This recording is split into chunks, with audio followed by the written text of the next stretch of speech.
ഇന്നത്തേത് ഒരു kid special റെസിപ്പിയാണ്. എങ്ങനെ ഉണ്ടാക്കുന്നതെന്ന് നമുക്ക് നോക്കാം. ഒരു വലിയ ബൗൾ കുക്ക് ചെയ്ത പൊന്നി റൈസ്, പിന്നെ 2 ടീസ്പൂൺ ചോപ്ഡ് ഗാർലിക്, 3 വറ്റൽമുളക്, ഒരു വലിയ സ്പൂൺ നെയ്യ്, കുറച്ച് കാഷ്യൂനട്ട്, 2 ടേബിൾ സ്പൂൺ ദാൽ, പിന്നെ 2 ടേബിൾ സ്പൂൺ ഉഴുന്ന്, ആവശ്യത്തിന് മല്ലിയില, 3 ടേബിൾ സ്പൂൺ ലെമൺ ജ്യൂസ്. ഇനി ഇതെങ്ങനെ ഉണ്ടാക്കുന്നതെന്ന് നമുക്ക് നോക്കാം. ആവശ്യമാണെന്നുണ്ടെങ്കിൽ പീനട്ട്സും നമുക്ക് ആഡ് ചെയ്യാം, പക്ഷേ ഇവിടെ ഞാൻ ആഡ് ചെയ്യുന്നില്ല. ആദ്യം നമുക്ക് ഗ്യാസ് ഓണാക്കാം. മീഡിയം ഫ്ലെയിമാണ് ഞാനിവിടെ വെച്ചിരിക്കുന്നത്. എന്നിട്ട് അതിലേക്ക് ഗീ ആഡ് ചെയ്യാം. ഞാനിവിടെ മിൽമയുടെ ഗീയാണ് യൂസ് ചെയ്തിരിക്കുന്നത്. ഗീ ഞാൻ യൂഷ്വലി ഫ്രിഡ്ജിലാണ് വെക്കുന്നത്, അതുകൊണ്ട് തന്നെ അതിൽ വാട്ടർ കണ്ടൻറ്റ് ഉണ്ടായിരുന്നു. പിന്നെ ഫുൾ പൊട്ടിത്തെറിയായിരുന്നു. നിങ്ങൾ ഇതുപോലെ ഫ്രിഡ്ജിലാണ് ഗീ വെക്കുന്നതെങ്കിൽ മേക്ക് ഷുവർ അതിൽ വാട്ടർ കണ്ടൻറ്റ് ഉണ്ടെങ്കിൽ അത് റിമൂവ് ചെയ്തിട്ട് മാത്രം ഗീ ആഡ് ചെയ്യുക. വൺസ് നമ്മുടെ ഗീ നന്നായിട്ടൊന്ന് ചൂടായി വരുമ്പോഴത്തേക്കും അതിലേക്ക് നമുക്ക് ഇൻഗ്രീഡിയൻസ് 1 by 1 ആയിട്ട് ആഡ് ചെയ്യാം. ആദ്യം നമ്മൾ ആഡ് ചെയ്യാൻ പോകുന്നത് ചോപ്പ് ചെയ്ത് വെച്ച ഗാർലിക്കാണ്. ഒരു ലൈറ്റ് ബ്രൗൺ കളർ ആകുന്നത് വരെ നമുക്ക് ഈ ഗാർലിക് ഒന്ന് കുക്ക് ചെയ്തെടുക്കണം. അതിനുശേഷം വറ്റൽമുളകാണ് ആഡ് ചെയ്യാൻ പോകുന്നത്. വറ്റൽമുളകിൻ്റെ സീഡ് റിമൂവ് ചെയ്തിട്ട് വേണം ആഡ് ചെയ്യാൻ. സീഡോടുകൂടി ആഡ് ചെയ്തിട്ടുണ്ടെങ്കിൽ കുറച്ച് സ്പൈസി ആയി പോവും. അപ്പോൾ കുട്ടികൾക്ക് കഴിക്കാനായിട്ട് ഏറ്റവും നല്ലത് സീഡ് റിമൂവ് ചെയ്തിട്ട് ആഡ് ചെയ്യാനാണ്. അതിനുശേഷം നമുക്ക് ഉഴുന്ന് ആഡ് ചെയ്യാം.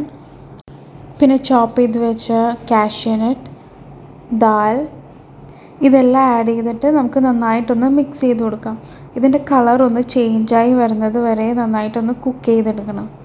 ഓവർ കുക്ക് ആവാതെ പ്രത്യേകം ശ്രദ്ധിക്കണം. ഓവർ കുക്ക് ആയിക്കഴിഞ്ഞാൽ പെട്ടെന്ന് കരിഞ്ഞു പോവും. ലൈറ്റ് ബ്രൗൺ കളർ ആവുമ്പോൾ നമുക്ക് ഇതിലേക്ക് ബാക്കിയുള്ള ഇൻഗ്രീഡിയൻറ്റ്സ് ആഡ് ചെയ്യാം. മഞ്ഞൾപ്പൊടി ഒരു 1/2 ടീസ്പൂണാണ് ഇട്ടേക്കുന്നത്. അതിലും കുറച്ച് വേണമെങ്കിൽ അത്ര ആഡ് ചെയ്താൽ മതി. 1/2 ടീസ്പൂൺ ഞാനിവിടെ ആഡ് ചെയ്തിട്ടുണ്ട്. പിന്നെ ആവശ്യത്തിന് ഉപ്പും കൂടി ഇട്ടിട്ട് നമുക്ക് നന്നായിട്ടൊന്ന് മിക്സ് ചെയ്ത് കൊടുക്കാം. ഇതെല്ലായിടത്തും ഈവനായിട്ട് സ്പ്രെഡ് ആവണം. ഇനി നമുക്ക് റൈസ് ആഡ് ചെയ്ത് കൊടുക്കാം. റൈസ് ആഡ് ചെയ്യുമ്പോൾ ഒരിക്കലും ചൂടുള്ള റൈസ് ആഡ് ചെയ്യരുത്. ഒന്നെങ്കിൽ നേരത്തെ കുക്ക് ചെയ്ത് വെച്ച റൈസ് ചൂടാറിയതിന് ശേഷം മാത്രം ആഡ് ചെയ്യുക. ചൂടുള്ള റൈസ് ആഡ് ചെയ്തിട്ടുണ്ടെങ്കിൽ ഇത് ഓവർ കുക്കായി പോകാൻ ചാൻസ് ഉണ്ട്. അതുകൊണ്ടാണ് ചൂടാറിയ റൈസ് മാത്രം ആഡ് ചെയ്യാൻ വേണ്ടി പറയുന്നത്. ഓക്കെ, ഇതിനി നമുക്ക് നന്നായിട്ടൊന്ന് മിക്സ് ചെയ്തെടുക്കാം. ഈവനായി മിക്സായി കഴിഞ്ഞാൽ നമുക്കിതിലേക്ക് ലെമൺ ജ്യൂസ് ആഡ് ചെയ്ത് കൊടുക്കാം. സീഡ് റിമൂവ് ചെയ്തിട്ട് വേണം ലെമൺ ജ്യൂസ് ആഡ് ചെയ്യാൻ. ലെമൺ ജ്യൂസ് ആഡ് ചെയ്തിട്ട് ഇതുപോലെ തന്നെ നന്നായി മിക്സ് ചെയ്ത് അടച്ചു വെച്ച് വേവിക്കണം. സിമ്മിലിട്ടിട്ട് വേണം വേവിക്കാൻ. ഒരു 5 മിനിറ്റ്സ് നമുക്ക് അടച്ചു വെച്ച് ഇത് വേവിക്കാം. 5 മിനിറ്റ്സ് കഴിഞ്ഞ് നോക്കുമ്പോൾ നമ്മുടെ റൈസ് നന്നായിട്ടൊന്ന് ചൂടായിട്ടുണ്ടാകും. ജസ്റ്റ് ഒന്ന് ചൂടായാൽ മാത്രം മതി. നമ്മൾ ഓൾറെഡി കുക്ക് ചെയ്ത് വെച്ച റൈസാണല്ലോ ആഡ് ചെയ്തത്. ഇനി ഇതിലേക്ക് നമുക്ക് മല്ലിയില ആഡ് ചെയ്ത് കൊടുക്കാം. മല്ലിയില ആഡ് ചെയ്ത് നന്നായി ഒന്ന് മിക്സായി കഴിഞ്ഞാൽ നമുക്കൊന്ന് ജസ്റ്റ് ടേസ്റ്റ് ചെയ്ത് നോക്കണം. ഉപ്പ് കുറവാണെന്നുണ്ടെങ്കിൽ ഈ സമയത്ത് നമുക്ക് ആഡ് ചെയ്യാം. ഇനി ഇത് നമുക്കൊരു സെർവിങ് ബൗളിലേക്ക് മാറ്റാം. ഞാൻ മല്ലിയില വെച്ച് തന്നെയാണ് ഗാർണിഷ് ചെയ്യുന്നത്. നമുക്കിഷ്ടമുള്ള പോലെ ചെയ്യാം.